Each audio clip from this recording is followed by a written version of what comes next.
Welcome everyone to the Sustainable Newton meeting. And tonight our presenter is Becky Griffin. She is an entomologist at the University of Georgia, and she works in the extension office working on beneficial pollinators. So Becky will also tell us about the pollinator census that's later in the year, but I'm going to turn the meeting over to Becky at this point and take it away. Thanks, Nancy. I'm glad to be here. I always enjoy visiting with you guys because we're like-minded folks. And so I feel like I can preach into the choir and I can kind of have some fun. So y'all don't worry, I'm going to keep an eye on my time so that I know y'all have business to discuss. But we're going to talk a little bit about pollinators and pollinator garden design, that type of thing. So I know most of you, I've seen you before, but just for those who don't know me, I have a statewide position with UGA. I'm up in Blairsville at the Georgia Mountain Research and Education Center. We have a 420-acre farm that we use for research up here. I get to play with pollinators there. I just installed a new pollinator project this past week with some lovely, young, excited grad students from Athens. I spend a lot of time with communities and school gardens with their beneficial insects, and I mostly just have a good time going to work every day. So today we're going to talk a little bit about pollinator garden design. But first, I have something I wanted to show this group, and I added this to the presentation because this time last year, I was winging my way to Mexico. So this is my video from the Monarch Sanctuary. I got to go with a bunch of scientists, so we got to go kind of behind the scenes. And this is my cell phone, I guess, angled up in slow-mo. So if that doesn't stir you, I don't know what to tell you. But I thought it'd be kind of a nice little start, getting everybody kind of excited about insects and beautiful, beautiful, amazing butterflies. All right. All right, so you guys know this document. I just wanted to bring it up again. We were one of the first states to have a pollinator protection plan, and it was a remarkable document because we had almost 100 stakeholders come together, including on one hand, you'd have pesticide applicators, landscapers, organic growers, the Cotton Commission, the Peanut Commission, all came together, and the bottom line was everybody can do something for pollinators. And to me, that is really great news. A lot of times we hear stories like you guys were talking about earlier, where it almost feels hopeless, and that can be a downer for those of us who love the environment. But planning for pollinators and caring for them in your own backyard, as Doug Talamay calls it, your own little homegrown national park. And that's possible, and I've seen it, and it makes me happy every time. Something new to show you guys. I was working with Sharon Kane, and she's a PhD economic person. She does statistics. She works for an agriculture, and we worked together for a couple of years to come up with a plan to tie pollination to an economic value. Now, for those of us probably on this call, it doesn't mean a lot, but in the real world, anytime you can put a dollar figure on something, it usually means that something is more likely to happen.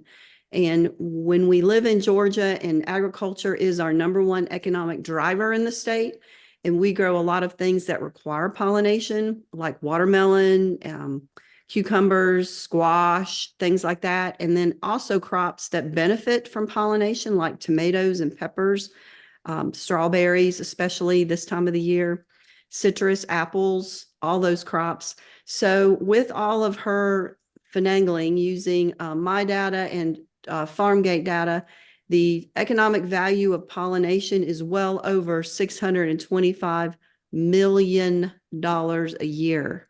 So if that doesn't move some people to, I guess, put up or shut up on how to take care of the environment, I don't know. But that was a fun project, and it came out not too long ago.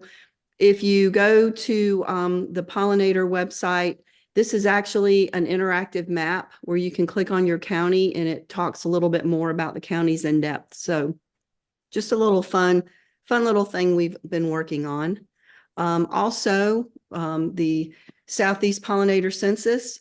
We are very excited to report in the state of Georgia the total number of gardens that have been created as a result of the census in Georgia so far are 2,480. So yay to y'all, because this isn't my data or my work. It is y'all's work. This is our project. So we're looking at creating some pollinator corridors, which is really important for the movement of pollinators. So lots to be happy and excited and feeling positive about in the pollinator world. All right, we're going to get into creating a great pollinator space. A lot of this is probably stuff you know, but I'm going to take us back a little bit and have us think about something. One of the things I want to make sure we realize as we plan for pollinators is that pollination is accidental. The bees don't think, oh, Nancy loves watermelon. I'm going to go pollinate that watermelon for her so she'll have watermelon for the 4th of July. They don't even think, oh, well, I got to make sure that this plant makes seeds so it will survive and their genes will go on. It doesn't quite work that way. The insects are visiting the plants because they need something from the plants. And most of the time, bees being our most effective pollinators, they need pollen for their young. Pollen is, of course, a protein source, and then they need nectar as a carbohydrate source. So visiting those flowers means that they're going to get something, and those flowers need to take advantage of those visits. And I think this picture really kind of says it all. This is a passion flower, and if you'll notice, we have the male parts of the flower right here. These are the anthers, and this is the pollen. And this carpenter bee has landed on a previous beautiful passion flower and marched around right along the purple edges here, just the right height for that pollen to get right on the back of that thorax. So as this bee flies into this new plant, then as she kind of finds her way in, she will rub on the female part of the plant some of that pollen. So that's just one example of many of how we need a diverse population of pollinators because we have a diverse population of plants. And a small, tiny little bee, like a leafcutter bee, would land on this plant and find some pollen that maybe has fallen off those anthers and maybe a little nectar there at the bottom, but never even touch the anthers. So we need diversity is the bottom line of this picture, but that's something that you all already know. Okay, so before I started with Extension, I managed a 4-acre farm garden in Hickory Flat, Georgia, which is in Cherokee County. This was, I loved this job. It was wonderful. This was a 100-year-old centennial farm that the Cagle family had owned since the 1800s. I had a small piece of it. It was a working dairy farm. So I had 4 acres that I could kind of do with what I wanted. So I planted in rows, and every 3rd or 4th row had a row of flowers. Oftentimes it was sunflowers, sometimes it was zinnias, just an annual flower that I could move around every year. I did crop rotation, but these flowers were showy. This was a stand of flowers. And we know from research that bees and other insects will find flowers first by chemical cues. So what we would call maybe fragrance or something that the flower is emitting that goes a long way. And it doesn't have to be a large amount of this fragrance because the antenna on these insects are very sharp. They can pick up things very far away. So the fragrance or the chemical cue will bring the pollinators to the area, and then the physical cue, what the flowers look like, will do the fine tuning so that what the flower form is, what it looks like to that bee, will have that bee hone in to get what I call the goodie. Where is the pollen? Where is the nectar? And hopefully some pollination's going on. So the thought was by having these large blooms bringing in the pollinators, then they could feast here and then see maybe my squash flowers in the next row, that type of thing. So that is one way that farmers use these plants for pollination. It is very rare that you would go to a farm and you would not see flowers anymore because people understand that you're bringing in not only our pollinators, but other beneficial insects. A good example of that, or if you're growing cucumbers, you may be aware of pickle worms, and they get in there and destroy your cucumber crop. Pollinator plants attract predators like wasps who just love to take a nice pickle worm back to the nest for her young. So it all kind of works as an ecosystem. And I visited several farms all over our state. Our state is blessed to have a lot of family farms, and they're doing great things with the research that we do on pollinators and pollinator plants to benefit their farm, their little ecosystem, saving on chemicals, increasing yields, and actually increasing the quality of food. One really neat thing that is just kind of coming out the last couple years, and this work was done with strawberry plants.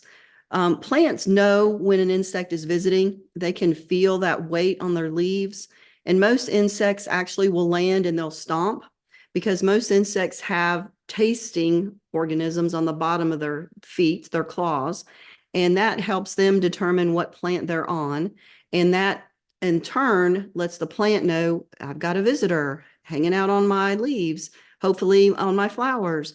And strawberries actually at that point emit a hormone, and we think that hormone actually makes strawberries taste sweeter. So it all kind of works together to a great big wonderful world of good food for us. This is another example of how a pollinator garden can work. This is at the Trustees Garden in Savannah, one of my favorite places in our state. I'm very blessed to be able to work with that group. Right now, if you go down and visit, you'll see some 4x8 beds that they use to teach people about growing food. And I talked them into allowing me to have a couple pollinator beds. And here you have a very good example of what you really are looking for if you're trying to attract a diversity of insects to a small area. You want flowers of different colors, different forms, different heights, and different bloom periods. Now, this is summer. This was July, if I remember. So there's some purple hyssop over here. We see some sunflowers, some cosmos, some yarrow, coneflower, just a great variety of different flower colors and different forms. We think back to that carpenter bee. We have some of those very small flowers in the front. That means our small bees are going to enjoy those. A carpenter bee probably wouldn't even notice them and wouldn't be a problem for those smaller bees. So different insects for different types of flowers. This is another example. This is a little later in the summer. This is a community garden I worked out in Woodstock, Georgia. They allocated a pretty big area for their pollinator or beneficial bed. So we see some rattlesnake master in the front, some bee balm here, some ironweed toward the back, some yellow brown-eyed Susans. Again, different colors, different forms, different heights. Now, in the perfect world, we would want a big space that we could have a lot of diversity and we could have a lot of the same variety of plant. If a plant is giving off its own chemical cue and we only have one plant, that chemical cue is not going to be very strong. Whereas if we have a stand of bee balm, a stand of milkweed, you're going to bring in more of that insect. So variety is important, but it's also important to try and get as many of those plants in as possible. Now, that's the happy world that none of us live in. Most of us have a space limitation for these things. So just kind of knowing the principles and doing the best you can, you will do a great job and attract a lot of really cool things. So another project I want to update you guys on, this just came out last week. We have the Pollinator Plants of the Year for 2024. I'm on that committee, and we really went gangbusters before COVID in 2019. So the idea is that we pick plants that you do a great job attracting pollinators. They offer a lot. They do not require a lot of inputs, if any. Most of them are native. And then we work with, or I don't, as an entomologist, I just kind of give my input. The wonderful horticulturalists at the state botanical gardens work with growers and nursery people across the state to help them get these in production. So the goal would be that if you went into any big box by the end of this year or next year, you could ask for Robin's fleabane and you would be able to purchase it. Now, sometimes we fall short of that, but we are working toward it and it's getting better every year. So this is it's our spring bloomer. This is a variety that they're using here that came out of the wild. I have this wild on my property. It is so beautiful and tiny, and it has some shades of pink in there. I get a lot of those beautiful tiny, tiny bees on that one. And I'm really glad that one was chosen for this year. Spotted horse mint is a Monarda punctata. Those of you native plant people know this is an amazing plant. It doesn't look like our typical Monarda, which usually looks like an alien spaceship. This one kind of has layers to it, but the bumblebees just love it. It's beautiful. It has the flowers itself aren't showy, but those leaves really are. So this is another winner. There's none of these that I dislike. White wood aster is the fall bloomer. I also have this growing in my yard up in Blairsville. I think it's a really pretty aster because the middle of the flower kind of is above the rest of the flower, which gives it kind of a unique look among the aster. The smaller butterflies, like the hair streaks, just love it. And they're beautiful. They make beautiful pictures on this white plant. So this is another one to look for. And then one that we just call the Georgia native this year is witch hazel. I love witch hazel. It is native up here, especially I see it when I hike. It blooms in the wintertime, really in the late fall, early winter. I have it on my property. If we have a weird time of year where this is blooming and it's maybe been a couple warm days, then you will see pollinators all over it as those pollinators get out for a little bit. So just be aware of this program. If you like this, are interested, you can go to the State Botanical Gardens website and check them out for the past years. We voted on 2025 and we're working on that one. But if you go to I always encourage people, if you go to a nursery and you're looking for something and you don't see it, ask for it. And if enough people are asking for it, then they're going to get it because they want to sell you plants. So I make that a practice. If I go in and I'm looking for a certain native or a certain type of milkweed and they don't have it, I will ask for the manager. And in a kind and very Southern way, just ask, how come you're not participating in the Pollinator Plants of the Year program? Becky, are these plants all perennials or are they annuals? Yes. No, they're all perennials. Okay. Yeah, all perennials. I don't know about y'all, but unless I have like a little pot right outside my door, I'm not wasting my energy on annuals. All right, and this is just examples from 2023. You can see the Monarda fistulosa here. It looks like the spaceship. The wild blue indigo is a really interesting plant for a lot of our leafcutter bees because of the way the pollen is tucked inside those blossoms. Joe Pye weed. It's just one of those plants the monarchs love. And then the aromatic aster. So these were 2023. And I think I put 2022. So this kind of gives you an idea of what we're trying to do. These are plants that you might not ordinarily see at a store, a big box store. If you have to find them, you're looking and calling around who sells natives. So what we want is to make these plants available everywhere. So they're options for everyone and not just people who know about plants and are looking for them. All right, so, good, I'm good on time. So we wanted to include, like we said, a variety of colors, shapes, and sizes because they all will give off different chemical cues and physical cues. They'll all look a little different to the bees and the butterflies, different heights, succession of blooming plants. When it gets springtime and the soil is warmed up, you want to make sure when those mining bees come out that they have something to eat, some nutrition for them. And I know I don't have to tell you guys to avoid insecticides, but you would still be surprised the number of people who will spray 7 and then want to know where their bees are. All right, so since this is a group that I know pretty well, I thought I'd share a case study with you all because I think you'd appreciate it. So this is actually my cabin. This is where I'm actually am tonight. This is when we bought the cabin, and it is on a mountain. I live on Elgin Mountain, so you can see we have a slope here. And when we first moved in, my husband was really interested in terracing this and doing something pretty formal, but I asked him to trust me, and I went ahead and we started building a prairie. So this is what it looks like now. So instead of terracing it and putting in a lot of things that needed a lot of work, we actually it's technically it's a prairie and not a meadow because it's dominated by grasses. And I followed the method given by Dwayne Estes out of Austin P College. He is now the father of prairies. I knew him before he was famous for this, but his step process is pretty easy to follow. The first step is that first year you see what you have.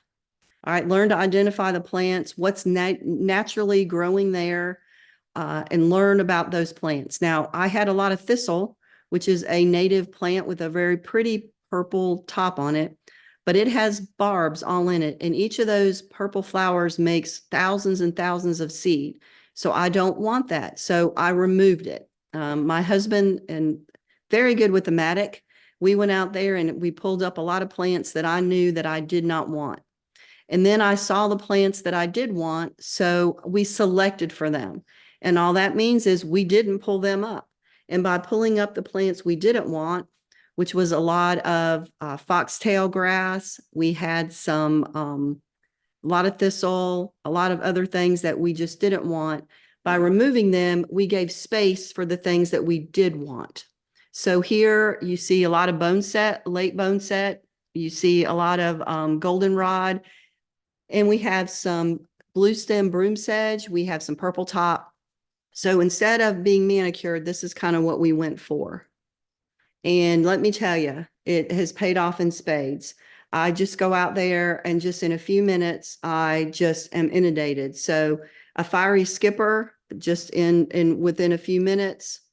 In this story, for those who know how much I love monarchs, we were sitting outside eating dinner one night, and we are on the path to migration to Mexico. They seem to come out of the sky and they will come down looking for nutrition. And this butterfly, this is not a good picture, came right over our heads and was attracted to the bone set. And there you go. So it was a happy day because this is what I wanted. I didn't want a sterile landscape. I want a landscape that is beautiful and useful. And this is what we're getting with this prairie. And of course, more and more butterflies show up. We have, that's a terrible picture. We have some wasps that kind of hang out as predators. We have some beetles. The flower beetle is visiting as well. And not only do we have the insects that are attracted to our area, which is my aim, but we also have created, since it is a prairie, we have skunks that wander through. We've seen field mice follow each other. We have on different ends of the property, we have a gray fox den and a red fox den. We have a bobcat we occasionally see. And the deer, which eat everything, will warm my heart once again as the mamas will leave the babies to hide in the prairie as they go and do their thing. So, but on some negative sides, I wanted some coneflower because I think coneflowers and prairies just look amazing. In my greenhouse, I started 100 coneflower plants, babied them, took them out to put them in the prairie, spent an entire afternoon doing that and mapping them so I would know where to water. And I think the deer watched me. And as I went inside to take a shower, they ate every one of those stinking coneflowers.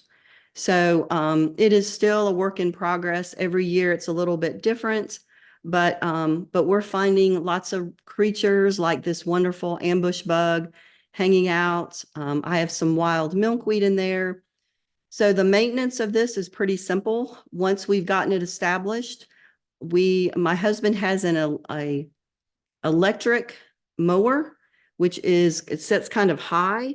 And once a year around the end of March, the whole thing gets mowed down so that the spring flowers can emerge and not compete with the shade of the grasses. And that is it. We just let it grow and do its thing the rest of the year and enjoy it. And then once a year we have maintenance. So I am sold on this method for, especially in the area that I live where it doesn't have to be so formal. And we enjoy it every day. We enjoy all the cool things that we're seeing, all the insects that are visiting, because we're trying for that diversity of plants. Sometimes we get it and sometimes the deer do, but we're trying. And a little leafcutter bee on the mountain mint, just kind of hanging out. And beetles are also pollinating that jewelweed. All right, so that I am right on my time for 30 minutes. So I tell you, with you guys, there's so much I want to show. So I had to pull things out. So I'm going to stop sharing and see if anybody has any questions for me. All right, any questions? Yeah, I have a question. You said you're working to get these plants of the year into stores. How are you doing that? Are you working with the growers or Home Depot or what? Yes. So a lot of these, well, like the big box stores, they buy all their plants from nurseries and growers. So luckily, the state botanical gardens, their horticulture experts are experts in greenhouse growing. So they actually work with the growers at the source. So if you go into Home Depot and you say, I'm looking for pollinator plants of the year, I'm looking for the spotted bee balm, and you tell them enough, then they're going to go to their growers and say, where's the spotted bee balm? And what we were finding was a very good example is milkweed. So if you've ever grown milkweed from seed, you know it has to be stratified. So that means it has to have cold and moist for a period of 4 to 6 weeks. Well, growers didn't want to bother with that, didn't understand that. If you just do that step, you'll have 99% germination rate. So our team of experts went into these growers and had lessons for them on how to do this. And in some cases, they actually had plant material and seeds for them. So it's working with the growers that provide the plants to the nurseries is where it really happens. Now, some of the smaller nurseries are actually working. They'll go to the botanical gardens and have Heather show them how to do some of these things. And then if a group really embraces it, then they are listed as a grower or a retailer, and they can get special little plant markers and special information about that to help them promote what their involvement is. So that's kind of how it works. And we're seeing some success. It's just, we got delayed with COVID, and then in 2021, we had it all planned, and then greenhouses shut down in the early spring. Y'all remember that? So we're just now kind of really getting into it, but it's starting to take off. That's great. Becky, it's that time of year when people are preparing their gardens. Are there any recommendations that you have about the timing of planting pollinators and what people need to do? Like you said, a lot of us have small spaces. About preparing our spaces to where they will be most successful. Soil test. If you haven't done that in a while, use your extension office. That's the best dollars you're going to spend, is getting a good soil test. This time of the year, I'm always concentrating and thinking about my soil. What do I need to do? Do I need to compost more? What's going on under the ground? That type of thing. And then just doing I've got my greenhouse full of babies. Just came up. I went and checked it right before we started, and I've got some things coming up. So just starting some of those plants, making big plans. What did you like from last year? What did you not like? What kind of things did you see out and about that you might want to add? Looking for plant sales. And if you have a plant sale, by all means, you know of one, put it on the Pollinator Census social media so everybody will know about it. But hang in there. I know up here, the rule of thumb is nothing tender goes out before Mother's Day, because we are that cooler, much cooler up here. And it's hard to rein it in as you get excited about getting those plants. What about covering your space during the winter months? Is that beneficial at all in terms of dealing with invasive plants or invasive weeds, insects? Is that beneficial to cover the soil, the barren soil? Well, And there are benefits to that and weed wise, but usually not for the winter because you're not going to heat up enough to kill any weed seeds. I like to leave mine as kind of as natural as possible because if you leave some hollow stems, you're going to get bees using those to lay their eggs in for overwintering. If I cover mine at all, I get some leaves. I get natural mulch and kind of cover it that way. But yeah, you can do that. Just in order to kill weed seeds, it needs to get really warm in there. And we're not going to get that in the winter time. What about container growing? I love container growing. Yeah. Yeah, like for those of us that don't have a space for a prairie. Yes. Well, I do a lot of work in Atlanta in these high-rise apartments, and you'd be shocked at how high pollinators fly. So I'm a big fan of the plastic whiskey half barrels, the ones that you can actually move and that don't rust or rot. And you can grow some pretty big perennials in there actually. So if you ever go to the State Botanical Gardens or the Botanical Gardens in Atlanta, you'll see these containers, about this big around, and they'll have hyssop in there and coneflower and all sorts of things that are they're pleasing aesthetically to us, and they will attract some pollinators as well. I've actually seen the tuberosa milkweed goes pretty well in a big pot, and you'll see monarchs find it as well. Thank you. Mm-hmm. Can you speak quickly about the Great Pollinator Census? Yes. All right. It's coming up August 23rd and 24th. Florida has joined the ranks this year. So we have Georgia, Florida, North Carolina, and South Carolina. So be ready. I've got new things going out on the website. Anything you guys need me to push out or promote that y'all are doing for the census, just let me know and we'll make that happen. I so appreciate groups like you guys who take that stuff pretty seriously. And we have every year I'm surprised and delighted that everybody has adopted this project because it is so important. The data is being used. We are, especially the young people, are now understanding how important this stuff is. So keep up the good work, I guess, is the bottom line. Any final words from you? Thank you guys for what you're doing. I love y'all. Y'all, every time I hear the stuff y'all are doing, it makes me happy. So thank you so much for letting me be a small part of your meeting today, and y'all keep it up. Thank you so much. We appreciate you. Y'all have a good meeting.